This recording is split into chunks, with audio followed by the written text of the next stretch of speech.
left-hand column first. And so if you're looking at the left-hand column, you've noticed that you have a graph of f, and then we're going to come back and do the graph of g prime later.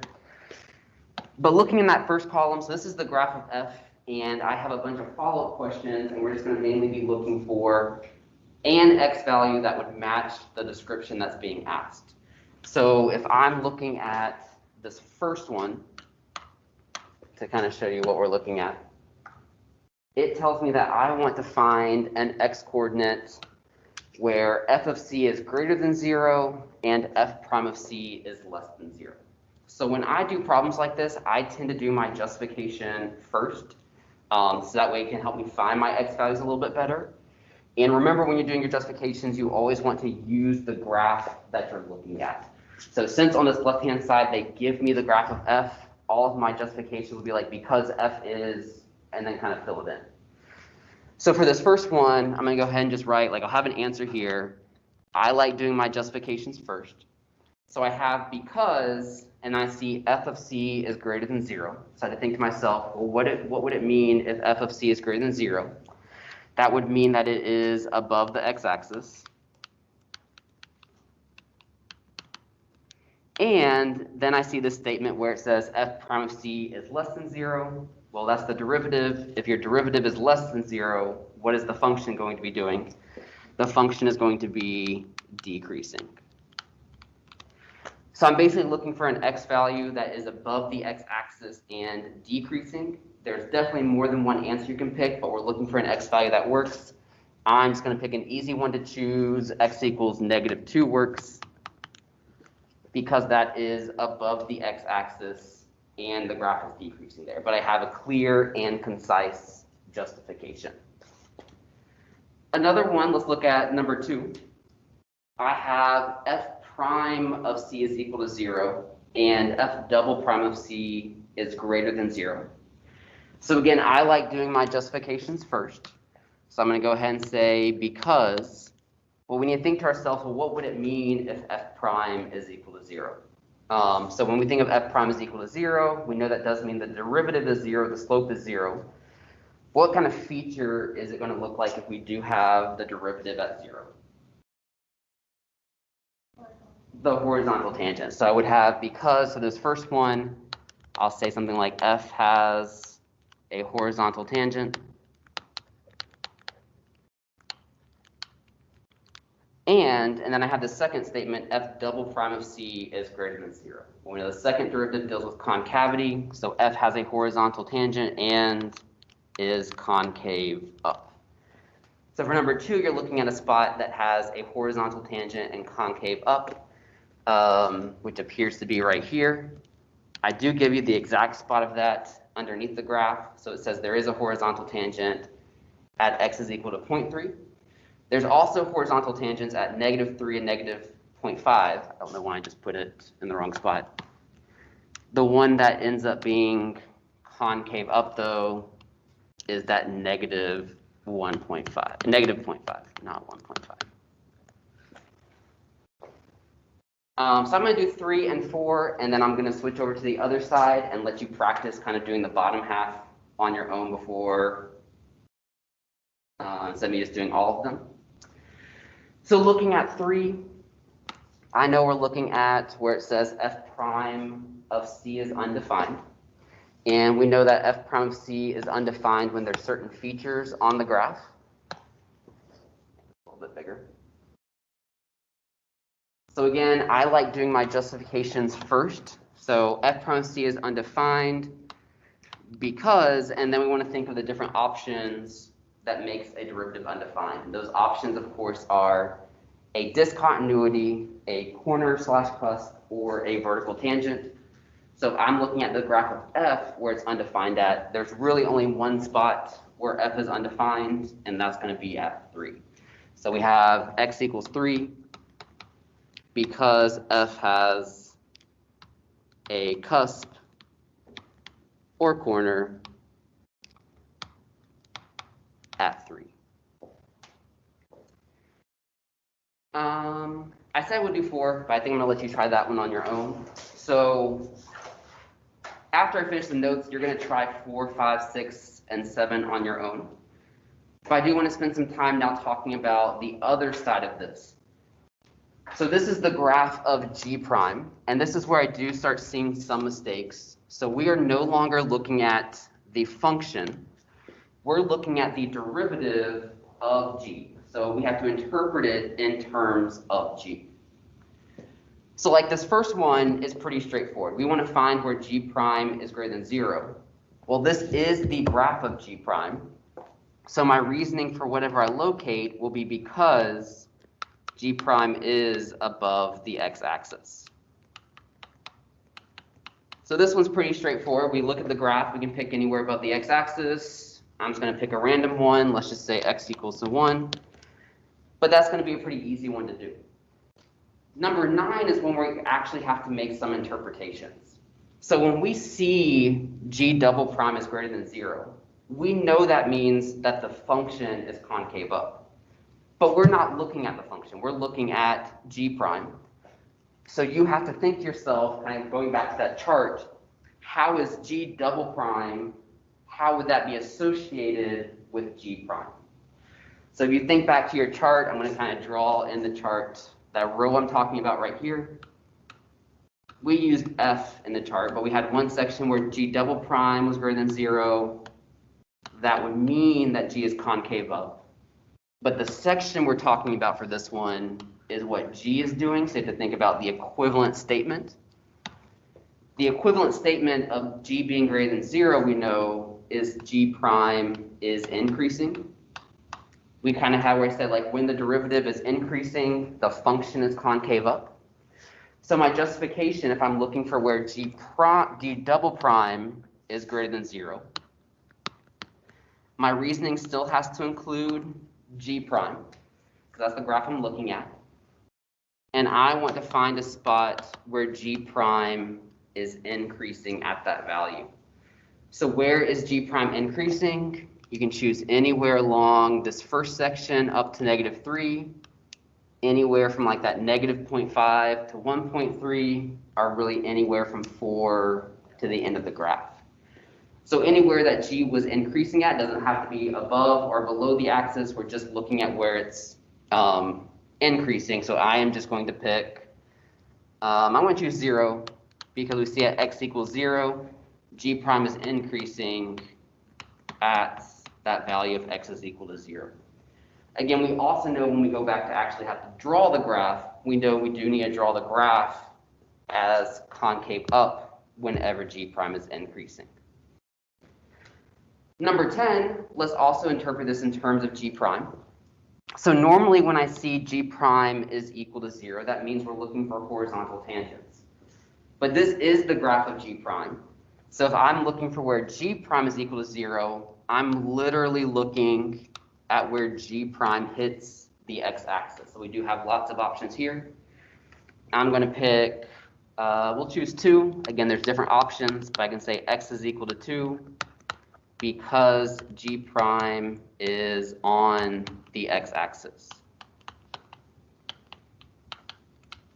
I do want you to be able to kind of compare your answer for number 10 to how we justified our answer in number 2. So in number 2, we were looking at the function and talking about when the first derivative was equal to 0. In number 10, I'm using where the second derivative, where the first derivative is equal to 0 using the graph of the first derivative. And then I did want to do 11 here, and then I'm going to let you try some on your own. So looking at 11, it says G double prime is equal to 0. So we're looking at the graph of G prime. If G double prime is equal to 0, we do want to think about what that looks like on the actual function. So when G double prime is positive, it's bending upwards. If G double prime was negative, it's bending downwards, concave down. If G double prime is equal to 0, what is the graph going to look like? Linear. It's going to be a linear graph. So if I want to figure out what's happening here, we do need to think that this is where what G is going to look like. So when we're looking at this, we want to know where G prime is in this case. So it makes this one a little bit harder, and I'm going to see if I can explain this conceptually. We have the graph of G prime in front of us. That's what we're talking about in number 11. So these kind of shapes, we have to kind of think about a little differently. We have to think about, well, what does it mean in terms of G prime if G double prime is equal to 0? And what we're going to be looking at here is I know that this would mean G prime is increasing, G prime is decreasing. So a linear function will be something where like G prime is not decreasing nor increasing. So where on this graph would you say that G prime is not increasing or decreasing? If anyone has a thought about that, where on that graph would you say G prime is not increasing or decreasing? At a horizontal tangent. When G prime itself has a horizontal tangent. So like at -3, the -0.5, or the 1.3 would work. So I'm just going to pick one of them. I'm going to choose that -0.5 again because G prime has a horizontal tangent. And I do think that like takes a while to get used to, like explaining what the second derivative is doing in terms of the first derivative. What I want you to do right now, I'm going to give you, it's 128 now. I do want you to finish 4, 5, 6, 12, and 13. Don't worry about graphing. I don't want to, you can, if you want to do it, I'll go back and check your answers if you ask me to, but go ahead and see if you can try justifications for 4, 5, and 6. And remember, when you're answering 4, 5, and 6, you're basing it off of F. And then also go back and answer 12 and 13, knowing that 12 and 13, you're using the graph of G prime. But take a moment to try those 5 just to see if it's kind of making sense to what we're doing here. And feel free to unmute your microphone or ask me questions as you're working on it. And if you get stuck, it might be easiest to try the justification first before you look for an X value with that description.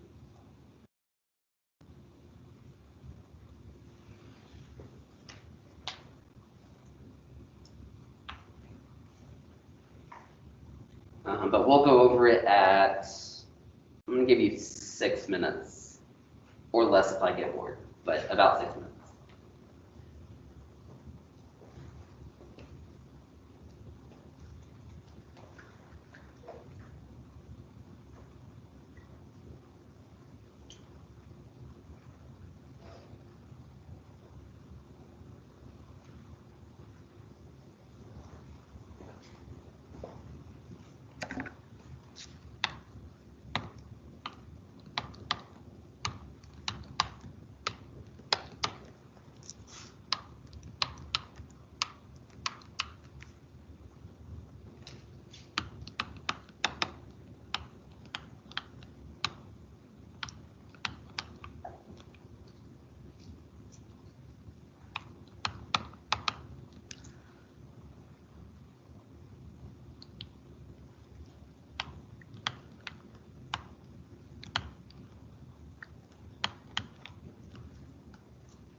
And again, you want to make sure your answers for 5 and 6, you're talking about f.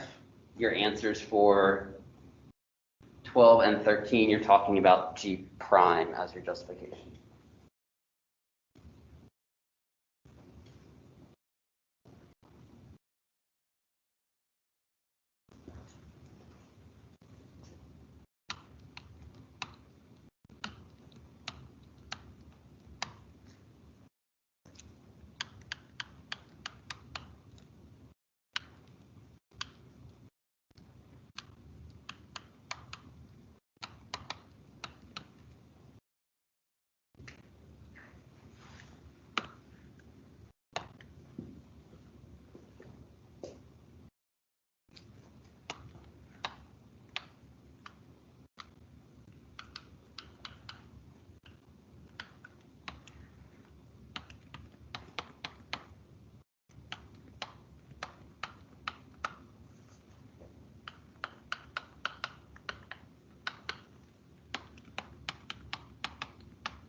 All right, so looking at these, we want to check your answers.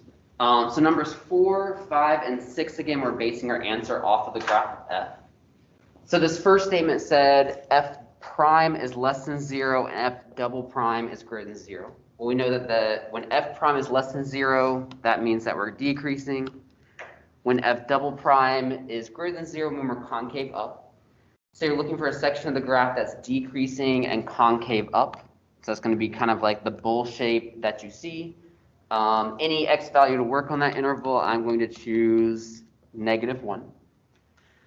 You wouldn't want to choose one that has a horizontal tangent for number 4, since the graph is technically not increasing or decreasing at a horizontal tangent. Number 5, we're looking for where both f and f prime are decreasing. Well, clearly we're looking at f, so it's easy to see when f is decreasing. I wrote it out to the side. Remember, when we see f prime is decreasing, I want us to connect that into our head that f prime decreasing is the same thing as saying f double prime is negative. So we're looking for a section that's concave down. So any section that is decreasing and concave down works. So you could say anything kind of on this first part of the bump or the second half. I'm going to choose x equals 1.5. But again, there's lots of answers there as long as you're looking for where the graph is decreasing or concave down. And then 6, you're looking for where f prime is negative, so f is decreasing, and f prime is increasing, which is concave up. So we're looking for a decreasing section that is also concave up. Number 6, you technically could do the same answer as number 4. Those statements are equivalent, so I'm just going to choose the same one I did, -1. I do want you to compare 6 and 4 and kind of see that those really are the same statements, but because f prime increasing means the same thing as saying f double prime is greater than 0. And then 12 and 13, g of x is increasing and concave down. So again, now we're switching our brains. We're looking at the derivative graph. G prime is going to be increasing. Let me try that again. G is increasing when G prime is positive. G would be concave down when G prime is decreasing. So we're looking for a section of the graph that's greater than 0 and decreasing. A section of the graph that would be greater than 0 and decreasing. Anywhere between -3 and -1 would work, or like that 1.3 and 2 would work. I'm just going to choose an easy one. At x equals -2, we know the graph is increasing because it has a positive derivative, but we also know that the graph would be concave down because the derivative is going down and decreasing. And then 13, we're looking for where g has a horizontal tangent. Well, g has a horizontal tangent when g prime is 0. So we kind of have 5 options there. And then we also want to find a spot where g is concave up. We'll be concave up when g is increasing. So now we have like -4 to choose from. You may have put down 0, or you may have put down 4. But those are the only options for number 13. I do think some of this takes some time getting used to. You do have some more practice with justifications on homework number 3. If you want even more practice, like all this week is basically a review for your quiz, I have lots of extra handouts on this topic that I'm more than happy to share with you with their answer keys. I'm not going to worry about sketching the graphs. We did review that. We did do that last week. I will review sketching the graphs tomorrow, but for today, I really just wanted to focus on the justifications. Any questions on any of those problems? Yes, Mitchell. Yes. Okay. So I've noticed that putting the function of g prime, is it all right to just put the g prime and not include the parentheses x, or will you be? Is that marked No, that's wrong? fine. That's fine. Okay, so we can just As put long g as you prime. don't say it's more important for you just to say G prime, because notice, and this goes kind of for everyone, like I never use the word it, I never use the words like the slope or the graph, because we always want to make sure it's very clear what we're referring to. So you at least want to mention G prime in there. Okay. Any other questions? All right, guys, so I am going to stop the meeting at this point. Like if you're good to go,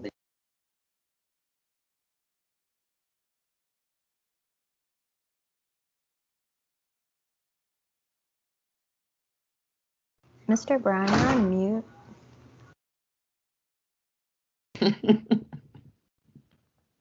go on mute. Yeah. Cool. Hopefully I've not been on mute forever. But your homework you're looking at, again, you're continuing to work on homeworks numbers 1, 2, and 3. And then your quiz is not till Thursday, so honestly, like make sure all that homework is done. If you want more practice with a certain topic, let me know, because I definitely have some other resources I can share with you. In the answer key folder, you can see last year's quiz. It does cover a little bit more than you need to, like we haven't learned the derivative rules yet, so that won't be on your quiz this Friday. But basically, if you can do homeworks 1, 2, and 3, you should be fine for your quiz. So yeah, like if you're good to go, then go ahead and you can sign out of this meeting and leave. If you want to hang back and ask any questions, that's fine as well.